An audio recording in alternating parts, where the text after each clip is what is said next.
to Lancaster, it was spring. Blue skies, fresh air, not too cold, not too hot at all. Yeah, it wasn't like that 90% of the time. Generally speaking, it gets warm from June to September, and then from November to March, it gets back to the cooler seasons again. I think it's worth getting an idea as to what the weather Lancaster would look like all year round. I found a good website for this, which I'll link at the description box below. Basically, I wasn't prepared for these colder months, so I've compiled a list of things to pack up that I wish I thought of before going to Lancaster. That'll make my life so much easier. Okay, the list is right here. I'm just gonna read it. So I would suggest you bring different types of jackets to adapt to not only winter but also autumn and spring. A duvet that adapts to the hot and cold weather. This means that it can be adjusted. The one that I had was from John Lewis, and it separates like using like little buttons, like clips, and it's 2 layers, so it can be like a 13 tog or a 9 tog. You can also easily find this in Argos, if not in TK Maxx. You'd also need windproof and waterproof jackets because it gets rough during these colder months. You know, it rains every day and the wind is crazy. I've seen students worn rubber boots like the Hunter ones.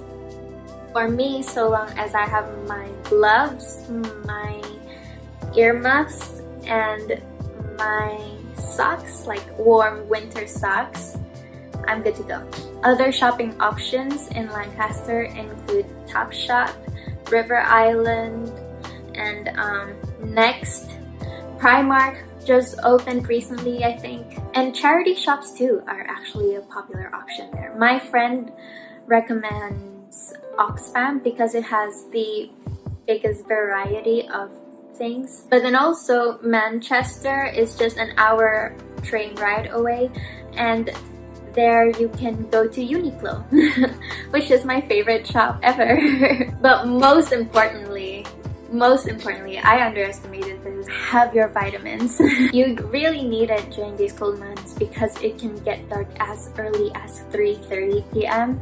which was something I needed to get used to because in Jakarta it gets dark all year round from 6 to 6:30 p.m. Like, it doesn't change. But then in Lancaster, it can go as early as 3:30 p.m. or as late as 9 p.m. What you can do is also book a flu jab when you arrive, and it's highly recommended to register with ATP as soon as you do arrive. I got my first flu jab in Lancaster on campus, but then in the following years, I did it at Boots and Superdrugs in town. I also think it's worth investing in a yoga mat because during these winter months when it gets dark really early, it'd be so easy to feel demotivated to go to the gym. So exercising at home is the way to go. The important takeaway here is to pack things and have things that keep you motivated, healthy, and active.